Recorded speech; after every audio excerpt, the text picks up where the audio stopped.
guy that doesn't have much time to go golfing right now. He'll find time later, maybe much later in the spring or summer. Joins us now. It's Michael Ford, Baylor's track and field coach from Fayetteville, Arkansas. Coach, thanks for your time this morning. Good morning. Thank you for having me. How are things in Fayetteville? Cold and windy. Same here. That wind blew through yesterday, and it was really strong. And it's probably 20 degrees cooler here today than it was yesterday. So glad you're running indoors. Yeah, yesterday we got in about 3:30. Well, at least the first group got in at 3:30. Wasn't expecting the wind to be that strong and that cold.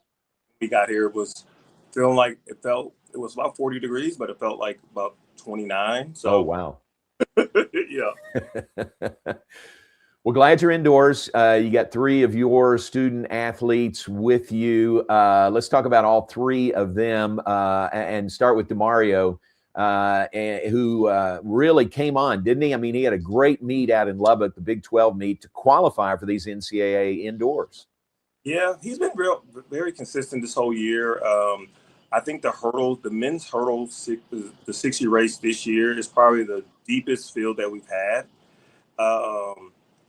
And so for him going into the Big 12, I think he was sitting 15th and they only take the top 16. So for him to do what he did, he just locked in. He had a fairly good race. Still some things that we could clean up a little bit more, but for him to run a school record, get second at Big 12s, and also qualify for nationals, it was big. So he's running at the right time, running fast at the right time. So tomorrow night we'll see what he can do. Nice.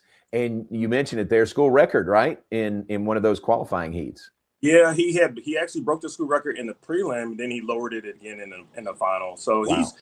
He's Coach Ben has him ready to go, and we'll see what he does tomorrow.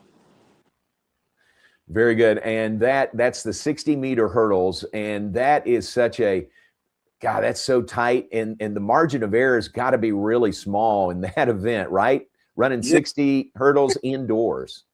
Yeah, I mean, you got to have a good start. You have to have good block clearance.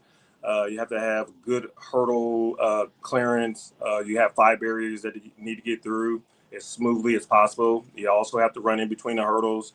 And then after you come off of hurdle 5, you got to sprint to the finish line. And so I think it's a deep field. I think whoever makes the cleanest race is going to win.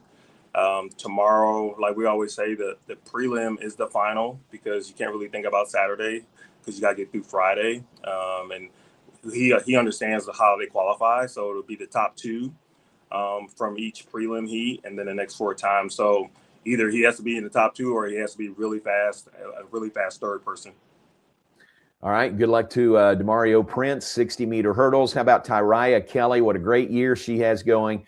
And you and I talked about this on the coaches show last week. Unfortunate timing to get sick and miss the Big 12 meet out in Lubbock. Yeah, I mean, she's been running great all year. Still hadn't lost a race yet indoor in the 200. Just unfortunate. We probably had like 7 of our student athletes get sick in Lubbock. I think the flu was going around in Lubbock the last 2 weeks prior, and she wasn't feeling good on Friday during our pre-meet shakeout, and got to the track. Still wasn't feeling well during the warm-up time. Luckily, Texas Tech trainer got her a flu test, found out that she did have the flu, and so this, for me as a coach, our trainers are texting me and saying, "Hey, she has the flu." I'm like, "What does that mean?" I mean, I watched Michael Jordan play in the game. Right. In a playoff game, in a championship game. So I'm like, what does that mean? And they're like, she's out. And so for me, it was sad just because it was her last Big 12 indoor. But I knew that she still had nationals to go to. So when I sent her a text, I said, hey, we may not win the Big 12 title, but maybe we can win the NCAA title. So looking forward to watching her compete on tomorrow also. Yeah. I'm sure is she 100%, would you say? Yeah. I mean, she's had some really great workouts the last 2 weeks. I think even we got back from Big 12s on that Sunday, and gave them off Monday, and she was back at it on Tuesday. Looked normal. Everything was good.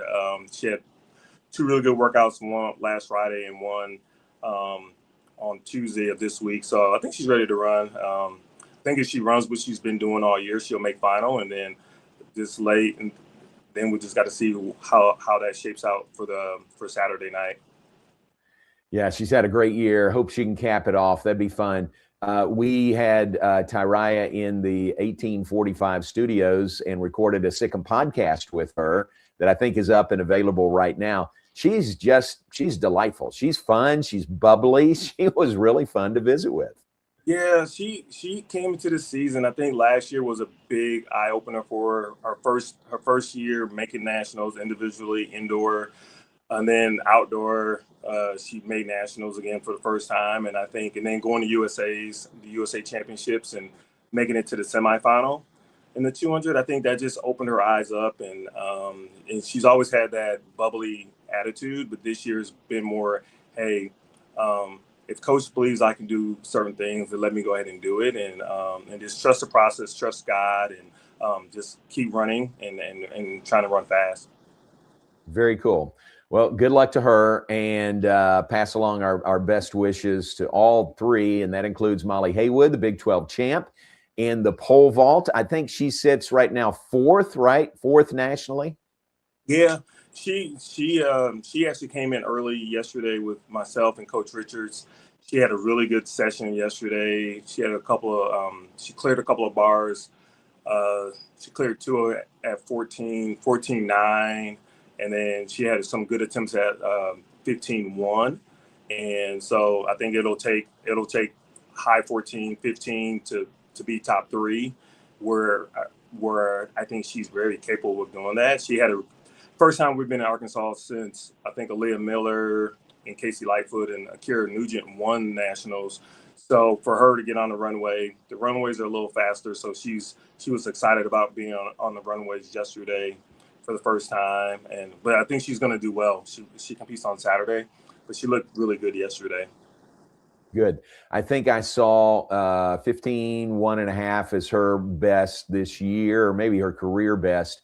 And there's a girl from Washington who's jumped 16 feet. She's the national leader.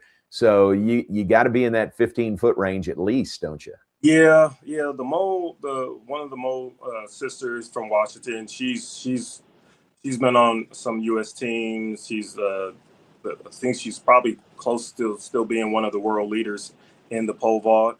And I think Molly's competed against her a few times already at nationals and at USA Championships. So that's not gonna, I would say, bother her or intimidate her at all. I think just getting on the pole, getting on the bigger poles is going to help. But I think 15, if you're in that, I would say high 14, 15, you'll be top 3. Very cool. Good luck to her as well. What would you, with those 3 there, how would you judge success? What would be a successful weekend for you and the team? Well, I think trying to score as many points as possible is always successful. But I also think with these 3, the common denominator with all 3 of them, there's a couple. They're all school record holders. That's number 1. They've been to indoor nationals. This is Molly's 3rd time. This is DeMario's 3rd time. This is Taraya's 2nd time. But none of them have been an All-American indoor. Huh. So that's probably the number 1 thing, is being an All-American. So that means that they have to be in the top 8. And then I think after that, let's see if they, especially with the 2 that are running, if they make final, that means they're going to get points for the team. And then I think anything can happen in the final. So I think for us is, let's try to be first team All-American, and then what kind of points we can get from it. And then for Molly, hey, this is your 3rd time, and let's try to be an All-American. And she's been an All-American outdoor, but not indoor. So for me, that would be icing on the cake for them to be an All-American, but then also they all have great chances to win nationals too at the same time. Man, that'd be great. And that track there, I know Arkansas hosts the indoor nationals a bunch. It's a pretty good facility, pretty good setup, isn't it? Yeah, probably one of the top. I would put them in the top 3 in the country. what's set up. They have a really good fan base. I'm expecting big crowds on Friday and Saturday. The track's fast, the runaways are fast, and I think the Indoor National Championship is the hardest one to make because it's the best 16 kids in the country. So everybody's on their A game going into it, and I think right now is just keeping kids mentally ready and keeping them fresh, and then locking in for DeMario, locking in for seven seconds, Taraya locking in for 22 seconds, and then Molly just keeping increasing the bars and getting higher heights. And I think if they do that, they'll have a great season. Good. So this will wrap up the indoor season. You've got 3 there, and then you don't have to wait long for the start of the outdoor season, do you? No, outdoor will be actually next weekend. So after this weekend, we'll head to TCU on the 21st. We'll have a pretty big group going there, weather permitting. Normally, that first outdoor meet, you never know how the weather is. Right. And then we'll have the Clyde Hart meet on the 27th, 28th. And then we go Texas Relays the week after that. And then we'll have another home meet on the 10th, go to Florida on the 17th, come back to Waco for the Michael Johnson on the 24th, 25th, and then go to A&M at the beginning of May. And then we'll have Big 12s 2 weeks later after that. That's it, man. It's a packed spring and 3 home meets in there. So folks, can come out and see your team and your student athletes there at the Clyde Hart Track and Field Stadium. We look forward to that, but good luck this weekend. And I really appreciate your time this morning. Thank you. Thank you very much. And I appreciate everything that you do for Baylor Track and Field and Baylor Athletics. Appreciate it. Thank you very much. Coach Michael Ford, Baylor Track and Field head coach.